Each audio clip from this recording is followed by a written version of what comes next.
Enid Plainsmen Football 2015. Hey, we're all putting gas on today. Plainsmen Football, getting it done. Plainsmen Football, where preparation is repetition. Ready to go. Enid Plainsmen Football, we don't get tired.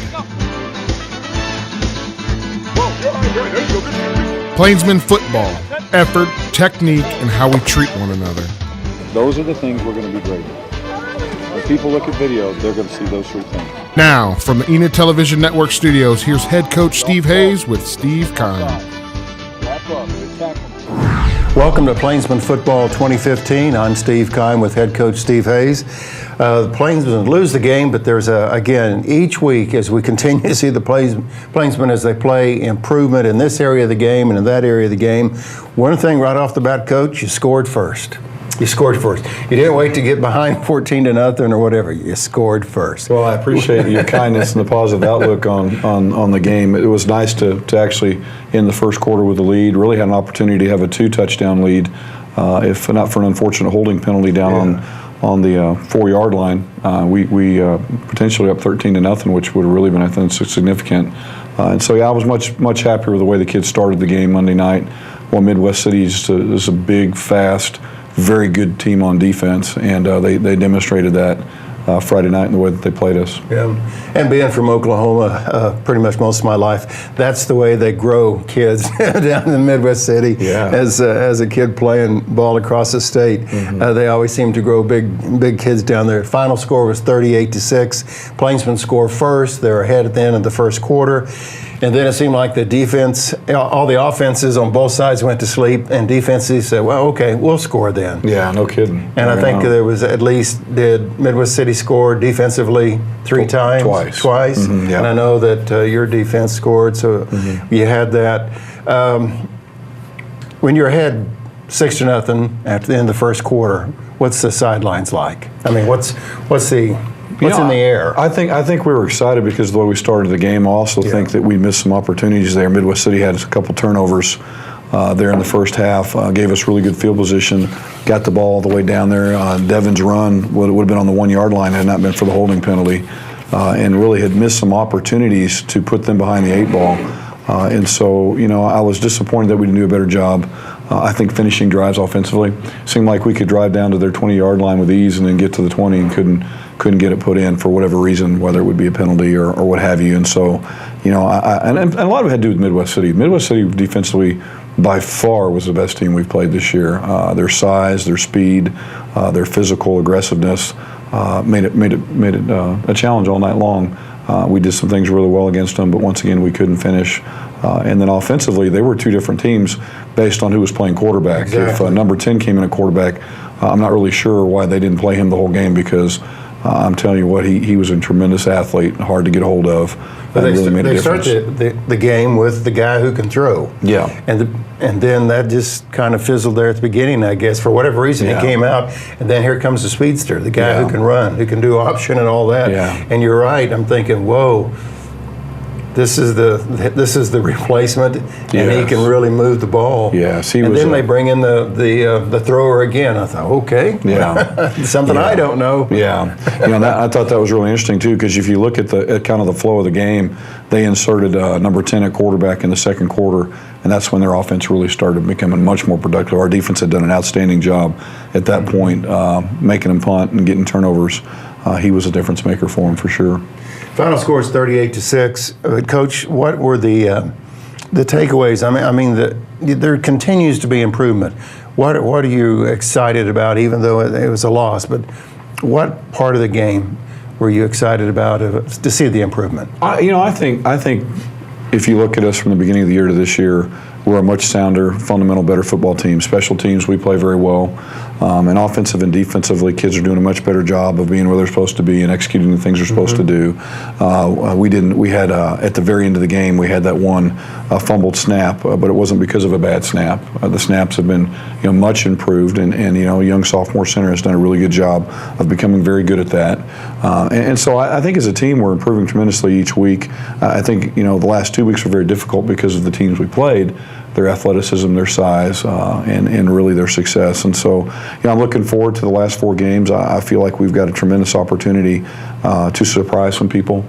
Play some, we definitely have played the top half of the district, both in standings and talent, and now we move into the teams probably going to be competing for that last playoff spot, all of them, and really in a similar situation with 0 or only 1 win in district play right now. And so we're all pretty much on the same page, all have the outcome in our hands if we win the games or not. And so, I'm pleased with our kids in that they come to work every day. Saturday morning they came with a great attitude, corrected their mistakes, and they continue to have hope and be encouraged, and they're not giving up. And we're excited about playing a good Tahlequah team this week.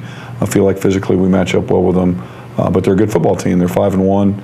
And have had a great start to their season. As you mentioned, you've played the heavy half or the top half or the Yes, sir. the most well, I don't know, maybe experienced group of the class. And I noticed in the paper today that even Bartlesville is 6-0. Yeah. And for someone who lived in Bartlesville for the longest time, I'm mindful of the Bruins and what they can do, Sure. and kind of keep track of them. But that was kind of surprised, I thought, for this year for them to be 6-0. But I bring this out just to remind folks that when you look at the Laughtons and the Bartlesville and the Sand Springs and everybody that you have played, you're right. They either only have 1 loss or no losses. I mean, you have really had the tough folks first part of the season. Yeah, you bet. Bartlesville handled Bixby beat them just about as badly as they beat us, which kind of gives an indication of the type of squad they have this year.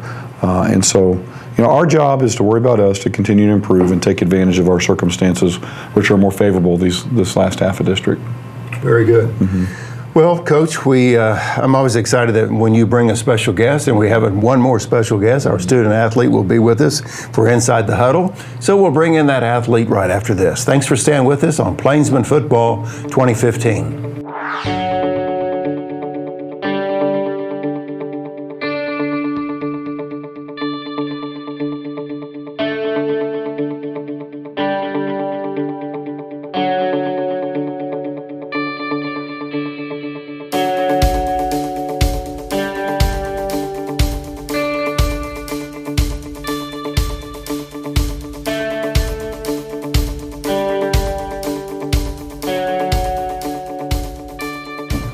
Thank you for joining us today on Plainsmen Football 2015, and now our segment's called Inside the Huddle.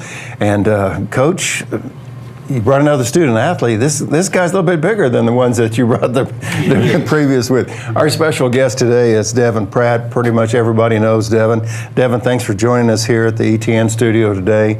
And it's different to look up to this high school. Devin, tell us a little bit about yourself, maybe some of the studies, some of the things in high school, some of the courses that you really enjoy. I'm taking 2 college courses this year. I'm taking college government and college algebra. And the algebra is pretty tough. We have assignments almost every day, and it's kind of hard because it's on the computer as well too. So I have to learn how to type in all the words on the computer, and it's a learning process with everything that I do. The government class is pretty difficult as well. It's like an hour and 40 minutes a day of just note taking and listening to the teacher, and then we have tests. So it's just me being able to focus in and getting things done my senior year. I guess the word discipline comes in. You got to do homework. You got to participate. You got to go to class, and then there's something at the end of the day called football practice. Yeah. You got to show up and you got to participate, because like I always say, if you want to play in the game, you got to come to practice. So how is the preparation for each week? You're already 6 games into the season. It's been such a blur. How are things going for you personally? It's going well for me. Every week I just come with the same attitude. It's like I want to win. I want to get things done. I want to be the best I can be. And just every day I just go through the preparation of going through practice, getting myself better, listening to the coaches, and making sure I'm doing everything they want me to do for the week to help the team improve for that game. Very good.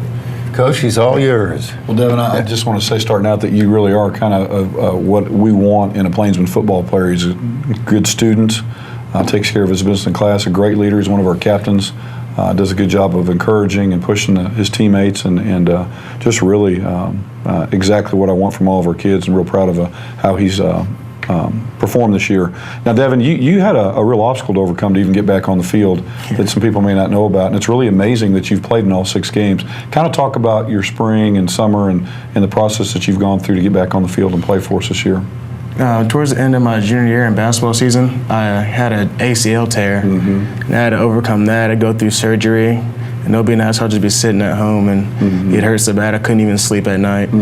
So I mean, yeah, coming over this injury's been a hard thing. I had to go physical therapy 3 days a week.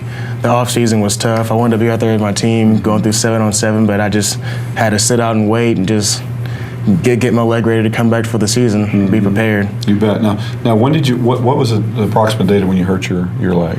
I think it was around January 23rd, maybe. Towards the end of January, Yeah, and towards the then end. you were actually back out there practicing full pads before the end of August, which is amazing how quickly you were full speed. Just a tribute to your hard work and determination to get back on the field, and it's really helped us out. So what do you feel like as a player you've improved on the most?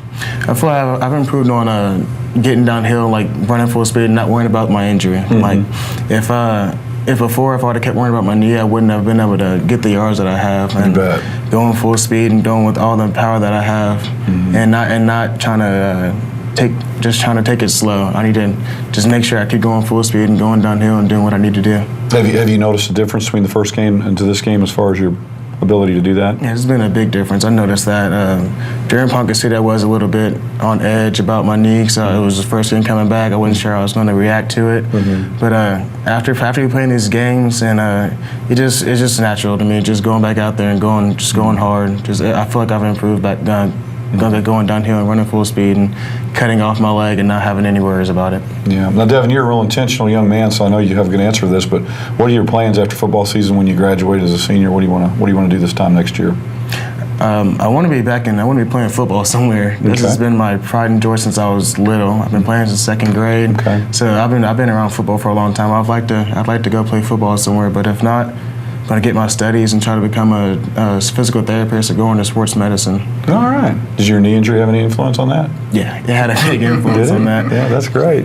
Throughout my years, I've been through a couple of injuries, and being on all the physical therapy and all the sessions I've had to do, I've kind of gotten to an interest of it. And just over the years, I've just kind of thought about it more and more, and I like it. I think I want to I could see you being great at that. Yeah, be great at that. Our special guest today on Inside the Huddle is student-athlete Devin Pratt. Devin, our closing question I have for you is, with you experiencing a setback with the ACL injury and then with all the discipline of the rehab and coming back, what word of encouragement could you offer someone wherever they're at in life? It may not be an ACL, but it may be job loss. It could be anything. But what word of encouragement could you offer someone that is really facing an unknown, a tough time today, and you've been down that road and you're working your way back, and you could probably offer a word of encouragement? What would you say to that person? Just tell them to keep pushing through it, no matter how hard the circumstances may be. You got to push through it, because in the end, all your hard work is going to pay off when you get that paycheck at the end of your hard work, and things just be for the better. After all that work and all the hard work you put into it, and just the thought of you being successful eventually will keep you going. And just if you keep going hard, good things will come from it. Well, I appreciate you sharing that, because I think you realize as a student athlete, so many things that you're experiencing and what coach is leading you through is life stuff. Yeah. How to respond to life stuff that happens, no matter if you're 18 or 28 or 68. So, well, Devin, thanks for joining us today. Thank you for having me. And you're welcome, certainly welcome to come back. Our special guest, Devin Pratt, on Inside the Huddle. We'll have the You Make the Call segment. We're going to talk about the coin toss. Have you ever wondered what went on at that coin toss? If you've never been in on one, well, we'll talk to Coach Hayes about that right after this.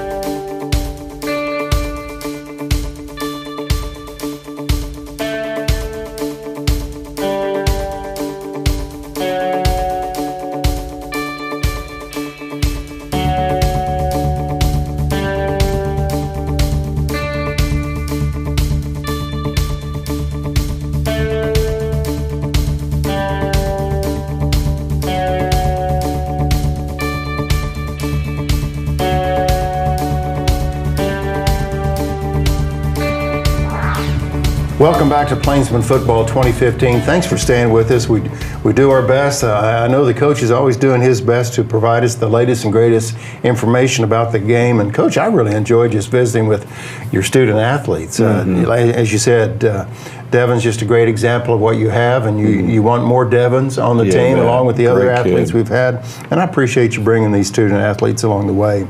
Well, in our segment now, it's called You Make the Call. You know, last week, Coach, we were talking about how to make that decision to go for two or just go for one, stuff like that. And we noticed that Midwest City kind of went for two on several of their scoring opportunities. But our discussion today is the coin toss. Okay. And if you've never been involved in a coin toss, and you may be somebody watching the program and said, okay, what's the strategy here about, okay, we got the captains or the seniors go out and they stand on one side and all the referees, what's going on in the coin toss? Well, without getting too complicated, basically, it determines how the game is started. Yeah. The visiting team gets to call heads or tails. And if they win the toss, or whoever wins the toss, whether the visiting team loses the call or wins the call, the side that wins gets to make a choice. And basically, there's 4 different choices you can make. You can choose to receive the ball. You can choose to kick the ball. You can choose what end of the field you want to kick the ball from or receive it. Or you can choose to defer that decision until the second half. Most often you see people either defer or choose to receive. And the other night they chose to defer, which then gave us the choice of receiving, kicking, or which end of the field we wanted to receive the ball. And so, you know, coaches a lot of times will use the weather to dictate whether or not they want to defer or whether or not they want to kick, because very often when you defer, the team that has to make the choice now will choose to receive or you lose a possession. And there have been a few times in my coaching career where somebody's chosen to kick and had to kick to start both halves. Because in the second half, it's the other team's choice. They choose to receive, and now you're kicking to start both halves. It's rare, but it happens. And it all comes down to possessions and maximizing your number of possessions and whether or not you're going to have favorable field position by what you do. And so really felt like our first drive the other night, they deferred, we chose to receive. We had a pretty good drive and kicked them all the way down to where they were starting deep in their end of the field. And so that worked out pretty well from us as far as we were able to flip the field and put them behind the 8 ball, which ended up resulting into a defensive touchdown. That worked out pretty well for us. A lot of different things that come into play.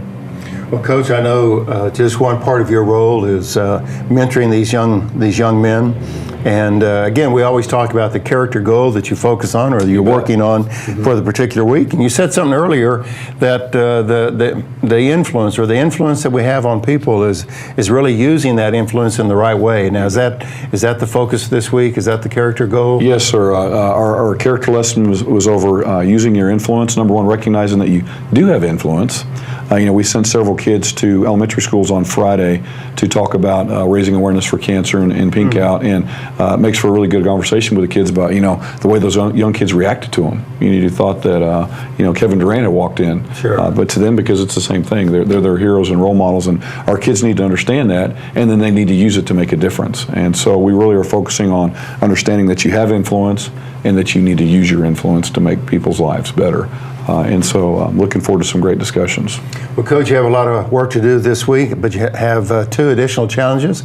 A short week, Thursday night game, and you got to be on the road. You're going to Tahlequah. Short week and long drive. Yeah, Tahlequah is in the scenic part of the state. That's one thing, Coach. It's the scenic part of Oklahoma, in the northeastern part of the state. Tahlequah beat Pryor last Friday, 44-14. They've only had 1 loss, but it's kind of difficult to know, based on the schedule, what Tahlequah is all about. So what do you know about the game on Thursday night with Tahlequah? Tahlequah is a good football team. They're sound. They don't make mistakes. They don't beat themselves.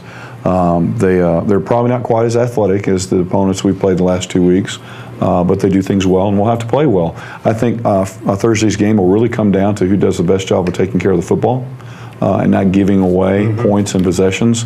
And I'm excited about our chances because I think athletically we match up well with them, and it'll be an opportunity for us to prove and be a good football team and win a game through being a good football team and hopefully beating a good one.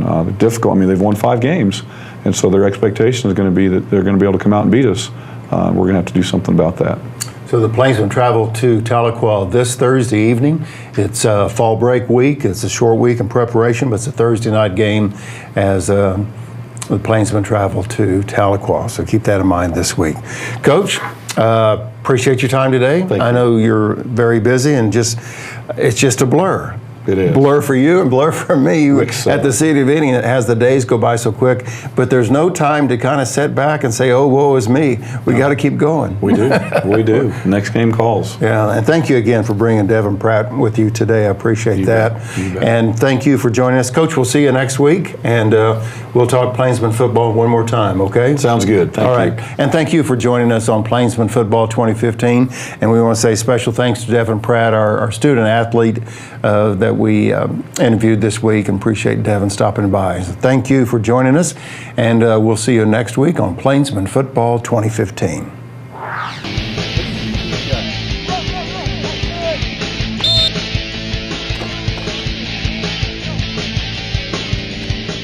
We'll see you next week with another insightful show with Enid Plainsman head football coach Steve Hayes. Inside out.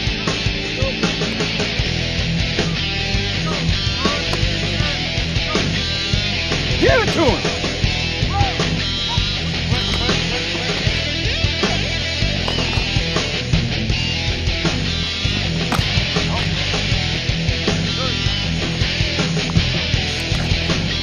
Good job, partner. Go.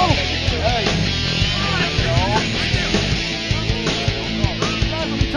Touch. Come back. Here we go. Fire off. I'll drive it. He's gonna. There you go. There you go. Good job. Thank you for watching Enid Plainsman Football 2015.